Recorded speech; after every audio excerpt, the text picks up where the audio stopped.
برادران اسلام، واجب الاحترام بزرگوں، دوستوں، بھائیوں، عزیز نوجوانوں، دروس سیرت نبی صلی اللہ علیہ وسلم کے بارے میں ہمارا یہ سلسلہ درس الحمدللہ قدر استطاعت اور قدر علم ہم نے ابتدا سے لے کر اس مقام پہ پہنچے تھے کہ حضور صلی اللہ علیہ وسلم کو حکم ہجرت ملا، کیونکہ اللہ کے نبی کا کوئی عمل اللہ کے حکم کے بغیر نہیں ہے، اور یہ تو ایک بہت بڑا عظیم مسئلہ ہے۔ سرزمین حرم کو چھوڑنا، مکہ شریف کو چھوڑنا، کعبۃ اللہ کو چھوڑنا، یہ کوئی معمولی سی بات نہیں۔ افضل بقعۃ فی العالم، پوری کائنات میں سب سے افضل زمین کا ٹکڑا جو ہے وہ اللہ کا کعبہ ہے۔ حتیٰ کہ صحیح احادیث میں موجود ہے کہ حضور صلی اللہ علیہ وسلم نے کعبۃ اللہ میں کھڑے ہو کر یہ ارشاد فرمایا تھا کہ واللہ انک لخیر ارض اللہ واحب ارض واحب الی اللہ۔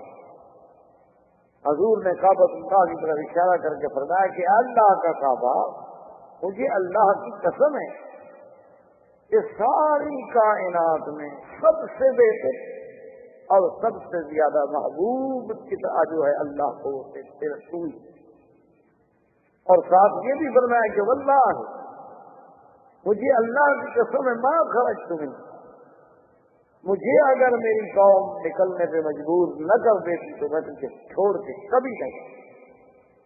تو اللہ کو چھوڑنا، سرزمین حرم کو چھوڑنا، یہ کوئی معمولی سی بات نہیں کہ اللہ کے نبی کھڑے ہو رہے ہیں۔ یہ تو اصل میں ایک مسئلہ ہے نا جی کہ قدر جوہر بدانن، کہ جوہر کا پتہ جوہر ہی کو لگتا ہے۔ ایک عام آدمی کے سامنے ڈائمنڈ یا ایک پتھر میں کیا فرق ہے، لیکن جوہر ہی اس کا انداز۔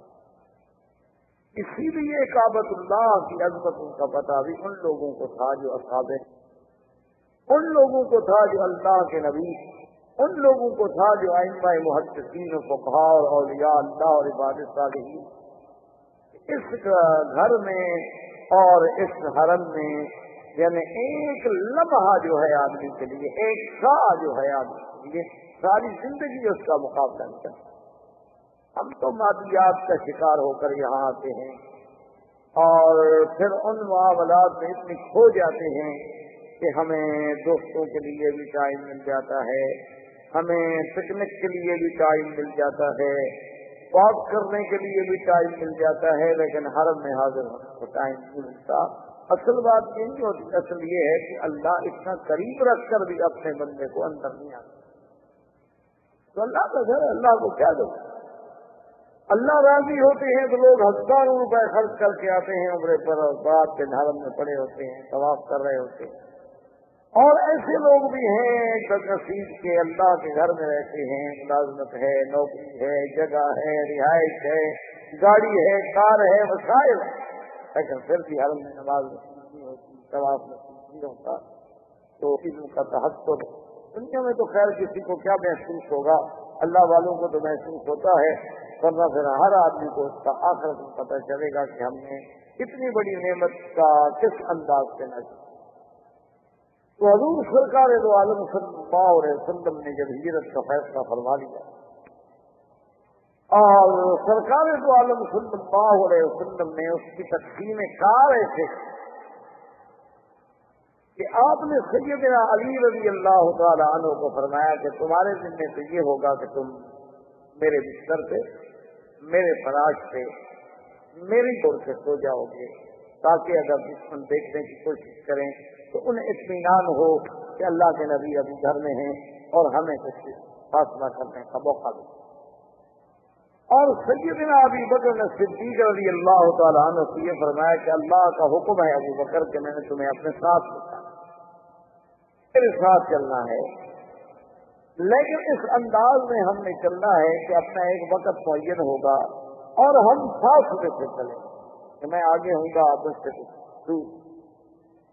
اور آپ کا جو غلام ہے عامر بن فہیرہ، اس کی یہ ڈیوٹی ہوگی کہ جو راستہ ہم اختیار کرنا ہے اس پر وہ اپنے مویشی جانور، بکریاں، گائے اور اونٹنیاں لائے گا تاکہ جو ہیں ہمارے چھپ جائیں. اور عبداللہ ابن ابی بکر کی یہ ڈیوٹی ہوگی کہ وہ ہمیں روزانہ کی معلومات جو ہے وہ پہنچائے کہ آج کیا ہوا، آج مکے میں کیا ہو رہا. اور بی بی اسما کے دن میں یہ لگایا گیا کہ تم نے ہمیں طعام پہنچانا ہے. یہ ساری تخطیط جو تھی، یہ ساری تنظیم جو تھی، یہ خود حضور سرکار دو عالم رحمت دو جہاں صلی اللہ علیہ وسلم نے خود. اسی لیے علماء لکھتے ہیں کہ افضل فدائی جو ہے میرے مدنی پاک کا اعتبار جان فدا کرنے سے، اس اعتبار سے وہ حضرت علی ہیں کہ اس موقف کو جانتے کہ کافر کتنے دشمن. بستر پہ لیٹ جانا یہ آسان بات ہے، یہ بہت بڑی قربانی، بہت بڑی اللہ کے نبی سے محبت کی انتہا تھی کہ آپ جان داؤ پہ لگا دیں. اور سیدنا صدیق رضی اللہ تعالیٰ عنہ کا تو اس سے بھی بڑا امتحان ہے کہ وہ امانت نبوت کو لے کے ساتھ چل. سیدنا علی رضی اللہ تعالیٰ عنہ کے لیے تو خطر اس وقت تک ہے جب تک کہ کافروں کو ہو سکتا ہے پتہ نہ چلے وہ حملہ کرتے ہیں، لیکن جب بات معلوم ہو جائے گی تو بات ختم ہو تو بھی اللہ کے نبی سے چلے گئی ہے تو حضرت علی. لیکن سیدنا ابی بکر رضی اللہ تعالیٰ عنہ کا جو خطرہ ہے وہ تو سارا سفر میں ہے جب تک کہ حضور مدینے نہ پہنچے. ان کے لیے تو پورا سفر قربان سرکار دو عالم صلی اللہ علیہ وسلم کے سفر کے لیے. سیدنا ابی بکر نے صدیق رضی اللہ تعالیٰ نے عرض کیا کہ یا رسول اللہ میں نے تو اونٹنیاں پہلے سے تیار کر اور انہیں بڑا کھلایا ہے پلایا ہے، بڑی تر و تازہ، بڑی موٹی ہیں ماشاء اللہ، بڑی ہمت سے سفر کریں گی اور ہمیں کوئی تکلیف نہیں ہوگی، راستے میں سواری نہیں بدلنی پڑے گی. حضور نے سنا تم نے کیسے کر لیا؟ انہوں نے کہا رسول اللہ تو میں نے خواب دیکھا تھا کہ ہم سفر جو ہے اکٹھے کر رہے ہیں. اور دوسرا مجھے یقین تھا کہ جب میں اجازت مانگتا ہوں ہجرت کی مکے سے جانے کی تو آپ مجھے اجازت نہیں دیتے، آپ کہتے ہیں صبر کرو. سب کو تو اجازت مل رہی ہے. آپ نے فرمایا ابو بکر رضی اللہ تعالیٰ عنہ بات ٹھیک ہے، تم نے بہت اچھا کیا، لیکن میں تمہیں ایک اونٹنی کے پیسے ادا کروں گا. تو سیدنا صدیق رضی اللہ تعالیٰ عنہ یا رسول اللہ میرا تو سب کچھ میں نے تو اپنا سب کچھ لوٹا دیا ہے، تو اب ایک اونٹنی کے پیسے لے کے میں نے کیا کرنا ہے؟ حضور نے فرمایا نہیں ابو بکر یہ بات نہیں، اصل مسئلہ یہ ہے کہ میں اپنی ہجرت کے ثواب کو ناقص نہیں کرنا چاہتا تاکہ اس کا پورا ثواب جو ہے وہ مجھے حاصل. اسی لیے یہ ضروری ہوتا ہے کہ آپ حج پہ جا رہے ہیں، آپ عمرے پہ جا رہے ہیں، آپ عبادت پہ جا رہے ہیں، تو بہتر یہ ہوتا ہے کہ ہر ساتھی کا اپنا حصہ ڈالیں تاکہ اس کے ثواب میں کوئی کمی آئے. آج کل کے دور میں یہ بات جو ہے صرف نے دیکھا ہے سنا ہے کیونکہ کبھی جانے کا اتفاق تو ہوا نہیں. تبلیغی جماعت والے حضرات میں بڑی پابندی کرتے ہیں اور بہت شریعت کا حکم، اللہ رسول کا حکم ہے سنت محمد مصطفیٰ. سنت کے عمل میں، قرآن کے عمل میں بڑی طاقت ہے جس کو ہم سمجھتے نہیں، بڑی مشکل ہی ہے کیونکہ ہماری آنکھوں پہ مادیت کی ایسی پٹی چڑھ گئی ہے، ہماری آنکھوں پر کفر نے اسباب ظاہرہ کی ایسی پٹی بچھا دی ہے کہ ہماری آنکھوں میں صرف یہ اسباب ہی رہ گئے ہیں، مسبب الاسباب تک ہماری نظر ہی نہیں جاتی. اب آپ دیکھیں گے کہ کوئی تصور نہیں کر سکتا، یہ کوئی سوچ سکتا ہے کہ ایک جگہ صحابہ رضوان اللہ علیہ اجمعین نے کافروں کے علاقے سے حملہ کرنا تھا تو کافروں نے اپنی فون میں بھیجا کچھ لوگوں کو جاسوس بنا کر کہ مسلمانوں کو پتہ کرو کہ کتنی تعداد ہے، کتنی عدد ہے، کتنا لشکر ہے، ان کے پاس کتنے اونٹ ہیں، کتنا گھوڑے ہیں، کتنے ہتھیار ہیں. اتفاق کی بات یہ ہے کہ وہ جاسوس ایسے وقت پہ آیا کہ نماز کا وقت تھا ندی کے کنارے پر صحابہ بیٹھے ہوئے تھے وضو کرنے کے لیے، سب مسواک کر رہے،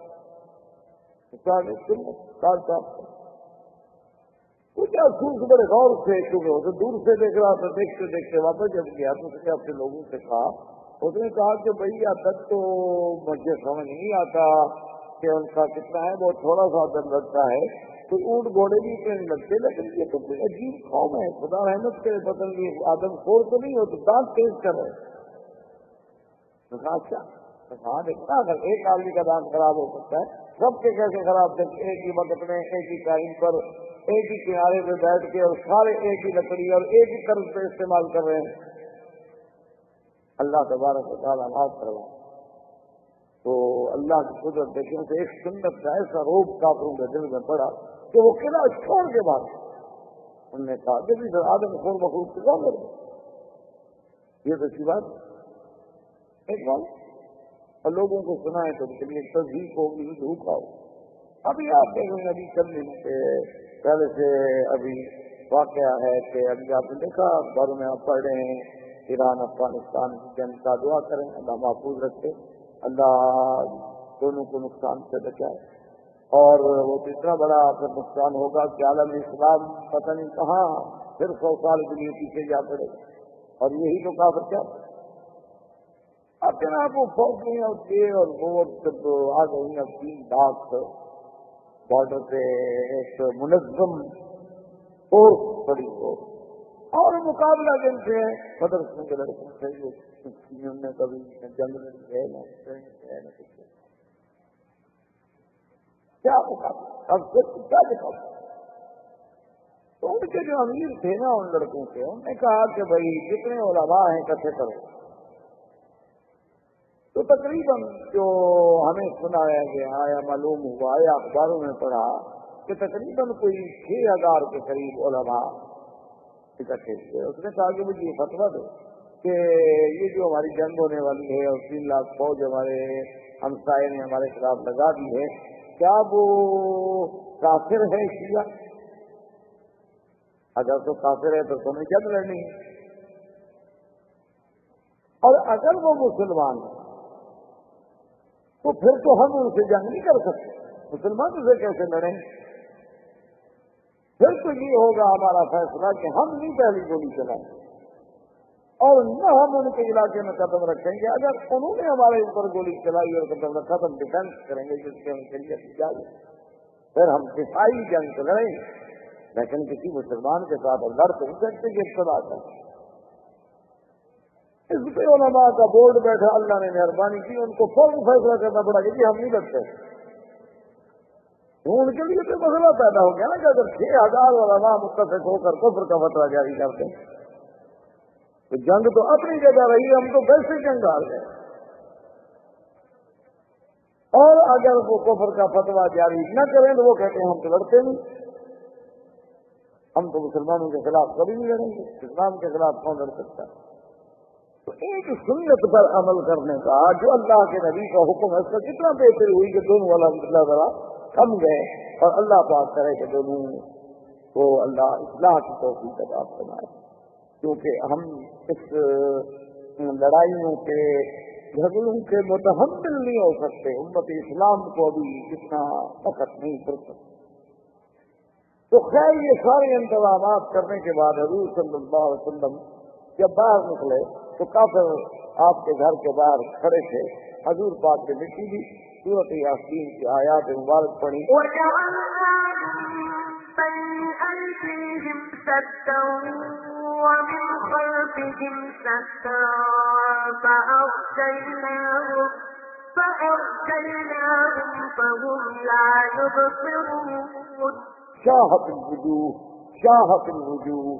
شاہت الوجوہ پر کے حضور نے پھینکا، اللہ نے وہ مٹی جو تھی تمام کافروں کے آنکھوں میں سروں میں ڈالی، تو سب سے سب غنودگی کا شکار ہو گیا۔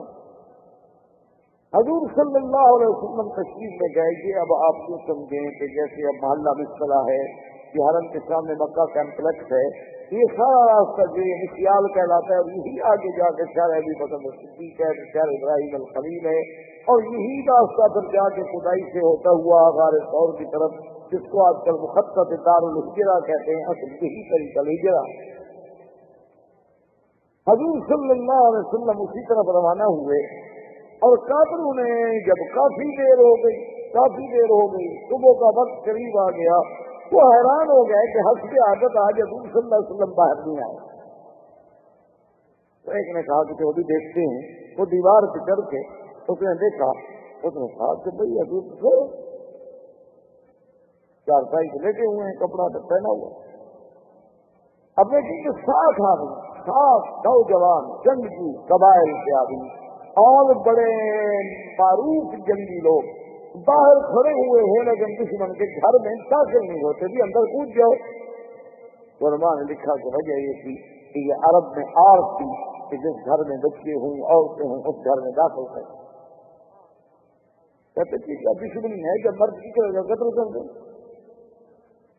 لیکن جس گھر میں کوئی عورت ہو، کوئی خاتون ہو، اس گھر میں ہم رات کو کیسے داخل ہو جائیں؟ یہ تو بے حرمتی ہے، یہ تو کسی دوسرے کی عزت کی توہین ہے، یعنی کافروں کو یہ خیال تھا۔ اب آپ خود اندازہ کر لیں کہ آج مسلمانوں کو بھی چاہیے خیال ہے۔ آج تو ہم جس دور سے گزر رہے ہیں، بیٹے اپنے ماؤں کے ساتھ، کئی دفعہ اخبار میں آتا ہے بیٹے نے ماں کو قتل کر دیا، بیٹے نے باپ کو قتل کر دیا، بھائی نے بہن کو قتل کر دیا، بھائی نے بہن کو بیچ دیا۔ ہم تو اس دور میں گزر رہے ہیں۔ اب ان نے دیکھا تھوڑی دیر گزری، انہوں نے کہا یہ تو نہیں ہو سکتا کہ اتنی لمبی دیر اور اس وقت تک حضور لیتے رہے۔ تو انہوں نے کہا کہ کوئی خاتون، کوئی بچہ، اب چونکہ صبح بھی قریب آنے لگ گئی، انہوں نے کہا نہیں اندر کوئی خاتون، کوئی بچہ، کوئی عورت تو نہیں۔ انہوں نے کہا پھر ہم کیوں کھڑے ہوئے ہیں بس، چلو اندر۔ سب نے جب اندر آئے تو حضرت علی اٹھے، کپڑا ہٹایا، شیر میں بخار فائدہ ہوا علی، انہوں نے کہا یہ تو حضرت علی بیٹھے ہوئے ہیں۔ تو نے حضرت علی سے پوچھا کہ اے رسول اللہ، محمد مصطفیٰ کہاں ہے؟ تو حضرت علی نے فرمایا کہ میں کیا بتا سکتا ہوں کہ وہ اس وقت کہاں ہوں گے؟ بات اس کی ٹھیک تھی، حضرت علی نے جھوٹ تو نہیں بولا، کیوں اللہ کے ماننے والے جو ہیں وہ کبھی جھوٹ تھوڑا بولے۔ حضرت مولانا قاسم نانوتوی رحمۃ اللہ علیہ نے دارالعلوم دیوبند کی بنیاد رکھی، انگریزوں نے ان کے وارنٹ جاری کی ہے اور انگریز ان کو سزائے موت دینا چاہتے ہیں۔ تو دوستوں نے انہیں مشورہ دیا کہ حضرت یہ بہت بڑا مسئلہ ہے اور کفر کی طاقت ہے، انگریز کی حکومت ہے، اور وہ اندر کے لوگوں نے ہمیں بتایا ہے کہ وہ آپ کو سزائے موت دینا چاہتے ہیں، آپ مہربانی کر کے چھپ جائیں۔ حضرت مولانا قاسم نانوتوی رحمۃ اللہ علیہ دوستوں کے مشورے کے بعد، علماء کے مشورے کے بعد چھپ گئے۔ 3 دن کے بعد دوستوں نے دیکھا کہ وہ تو پھر مسجد میں کھڑے نماز پڑھے، نماز پڑھ کے فارغ ہوئے تو ساتھی کٹھے ہونے کا واہ مولانا کمال کر دیا، آپ بھی بڑی مدت چھپے بھائی، اور 3 دن کے بعد ہی اگر باہر نکل آنا تھا تو چھپنے کی ضرورت نہیں۔ جس نے فرمایا کہ حضور غار میں ہجرت کے میں 3 راتیں رہے تھے، تو غار میں یہ 3 راتوں سے زیادہ میرا محبوب نہیں رہا، تو میں نے سمجھا کہ سنت کے خلاف، اس لیے جب جان چلی جائے گی زیادہ سے زیادہ اور کیا ہو جائے گا، لیکن محبوب کی سنت جو ہے اس کی مخالفت۔ اچھا، خدا کی شان دوست آباد یہ کہہ کے چلے گئے اور دشمن بھی تو تلاش میں تھا، فوراً جناب کریکٹر کے عہدے کا افسر انگریز وہ مدرسے میں گھس آیا اور آ کے مولانا قاسم سے ہی پوچھتا ہے کہ مسٹر مولانا قاسم کدھر ہے، کیونکہ اس کو یہ تو پتا تھا کہ مولانا قاسم کو پکڑنا ہے لیکن شکل بھی جانتا۔ تو مولانا قاسم رحمۃ اللہ علیہ، نانوتوی رحمۃ اللہ علیہ جہاں کھڑے تھے 2 قدم ذرا پیچھے ہٹ کے فرمایا ابھی تو یہی تھے، فرمایا ابھی تو یہی تھے۔ اسے سمجھا اس کا مطلب ہے کہ اب تو نہیں ہے، تو چلا گیا، تو جھوٹ بھی نہیں بولا، باقی بات ہے کہ ابھی تو یہی تھے، اس میں کون سا جھوٹ؟ تو اس کو کہا جاتا ہے عربی میں توریہ، یہ باقاعدہ ایک علم ہے، ایک فن ہے کہ آدمی ایسی بات کرے کہ جو دو معنی ہو اور جس سے دونوں پہلو نکلے، اور یہ اللہ کے قرآن میں بھی ہے کہ جب موسیٰ علیہ السلام کی بہن ڈھونڈتے ڈھونڈتے فرعون کے گھر میں آئی، دیکھا کہ موسیٰ رو رہے ہیں، دودھ نہیں پیتے، اب بہن ہے، بہن کا دل کیسے برداشت کرے کہ بھائی رو رہا ہے؟ بہن تو نہیں برداشت کر سکتی، بھی جلدی جلدی دوڑی اور اس کا کیا بات ہے، کیوں رو رہا ہے بچہ وہ؟ اب یہ بتا بھی سکتی بیچاری ڈر کے مارے کہ میرا بھائی ہے، تو کیوں رو رہا ہے؟ انہوں نے کہا دودھ نہیں پیتا، دیکھو اس وقت کا دودھ پیا نہیں پیتا، اس کا پیا نہیں پیتا، اس کا پیا نہیں، اس کا صحیح اچھا ہے۔ هل أدلكم على أهل بيت يكفلونه لكم وهم له ناصحون؟ بی بی نے کہا اچھا یہ بتلاؤ کہ میں تمہیں ایک گھرانہ کیوں نہ بتلاؤں؟ ایک گھر ہے، اس میں ایک بیوی ہے، بڑی پاک، بڑی نیک، بڑی صالحہ، اور بالکل ابھی اس کا بچہ بھی ہوا ہے، اس کا دودھ یہ ضرور پیے، وہ بڑی پاک ہے۔ اب جب فرعون آیا نا جی، تو قرآن میں ہے، مفسرین لکھا ہے کہ جب بیوی نے یہ کہا نا کہ وَهُمْ لَهُ نَاصِحُونَ، اور وہ گھرانے والے، وہ عورت جو ہے دودھ پلانے والی، اس بچے کی خیر خواہ بھی ہے، اس کی ہمدرد بھی ہے، تو فرعون کو فوراً سوچی اور کہا ادھر آؤ، تمہیں کیسے پتا ہے کہ وہ عورت اس بچے کی خیر خواہ ہے؟ اس کو کھٹکا کہ کہیں وہ عورت حقیقت اس کی ماں نہیں، اور یہ بچی جو ہے وہ جانتی ہے کہ یہ موسیٰ یہ بچہ کون ہے، تو اس کا مطلب ہے کہ میں جس بچے سے ڈر رہا ہوں کہ یہ وہ بچہ تو نہیں ہے۔ تو فرعون کی تو آنکھیں سے کہا تم نے کیسے کہہ دیا کہ وہ اس کی خیر خواہ ہے؟ انہوں نے کہا فرعون تم نے سمجھا نہیں، لہو ناصحون، میرا مقصد یہ تھا کہ وہ اس کے خیر خواہ ہے، تیری خیر خواہ ہے۔ اب ضمیر کا مرجع ادھر بھی ہو سکتا تھا، ادھر بھی ہو سکتا تھا کہ لہو اس کے لیے یا اس کے لیے، میں نے کہا تمہاری خیر خواہ ہے، یعنی تمہاری مخالف نہیں، تم نے ڈرو، وہ تمہارے ماننے والی عورت ہے۔ اور اچھا اچھا اچھا ٹھیک ہے، پھر ہم مطمئن ہو گئے، تو بھی میری خیر خواہ ہے نا، بچی کی خیر خواہ تو نہیں ہے۔ اس لیے اس کو کلام عرب میں کہا جاتا ہے توریہ، کہ دشمن کے سامنے آدمی ایک ایسی بات کہے کہ آدمی اپنی جان بھی بچ جائے اور جھوٹ بھی نہ ہو، واقعات جھوٹ بھی نہ ہو، اور جان کے بچانے کے لیے اس قسم کے کلمات کہنے جو ہیں اس کی اجازت۔ اب جب انہوں نے حضرت علی رضی اللہ تعالیٰ عنہ کو دیکھا تو انہوں نے کہا کہ یہاں تو اللہ کے نبی نہیں ہے، فوراً ابو جہل نے کہا دیکھو دوڑو، اس نے کہا فوراً دوڑو، جلدی کرو، آپ جلدی پہنچو، بس اگر نبی اپنے گھر میں نہیں ہے نا تو پھر وہ ابو بکر کے گھر میں چھپے ہوں۔ یعنی ابو جہل کا بھی یہ عقیدہ تھا کہ اللہ کا نبی اپنے گھر کے بعد اگر کوئی مقام ہو سکتا ہے تو ابو بکر کا، دشمنی اپنی جگہ۔ دوڑے دوڑے جب آئے اور حضرت صدیق کے دروازے پہ آ کے کھٹکھٹایا، ابو جہل ہے، ساتھی ہیں، جوان ہیں، تو اندر سے بی بی اسما نکلی۔ یہ بی بی اسما جو ہیں یہ سیدہ عائشہ کی بہن، ماں کا فرق ہے باپ کے، بی بی عائشہ کی ماں الگ ہے، بی بی اسما کی ماں الگ ہے، لیکن باپ دونوں کے ابو بکر ہیں اور دونوں باپ کی طرف سے بہنیں ہیں۔ اور یہ وہ بی بی اسما ہیں جو عبداللہ بن زبیر کی والدہ، اور یہ وہ بی بی اسما ہیں کہ جن کی بہادری کا یہ عالم تھا کہ جن کو اللہ نے اتنی بہادری دی تھی کہ یہ 8 سال کی بچی تھی جب حضور کا کھانا لے کے غار میں پہنچانے جاتی۔ تم آپ کو ایک دن طرح غار میں کر کے دیکھیں، بلکہ مکے کے لوگ جو بڑے بڑے پرانے لوگ ہیں، خبراء ہیں، پرانے علم والے، پرانی زندگی گزارنے والے، وہ کہتے ہیں خدا کی شان ہے کہ غار ثور میں آج بھی جس کے دل میں ابو بکر کی دشمنی ہو وہ غار ثور پہ نہیں چڑھ سکتا۔ وہ کہتے ہیں شرط لگا لیں کسی دشمن کو لے آئیں، اس کو کہیں گے اس بات کو کر، وہ کبھی نہیں پہنچے گا غار تک، اللہ اسے پہنچنے ہی نہیں دیتے گا۔ کہ جب تم منکر ابو بکر ہو تو پھر وہاں جانے کا کیا مطلب؟ تو سیدہ اسما جو ہیں یہ اتنی بہادر بچی ہے کہ 8 سال کی عمر ہے، 8 سال کی عمر کیا ہوتی؟ ہمارے بچے بھی تو ہیں نا 8 سال کے، آپ دیکھیں کیا کرتے ہیں ماشاءاللہ، ٹی وی یہ چلا لیتے ہیں، اس میں ماہر ہیں، اس میں کافی ترقی کی ہے ہماری نسل میں ماشاءاللہ، بہت آگے جا رہی ہے۔ اور اب تو ایسی ترقی کر گئے ہیں کہ فلمیں جو دیکھتے ہیں نا اپنے گھروں سے چھلانگ لگا کے کئی بچے مر گئے، اور ان بچوں کے لباس اور کپڑوں کو دیکھیں تو آدمی حیران ہوتا ہے کہ پتہ نہیں یہ کس خطے کی مخلوق ہے۔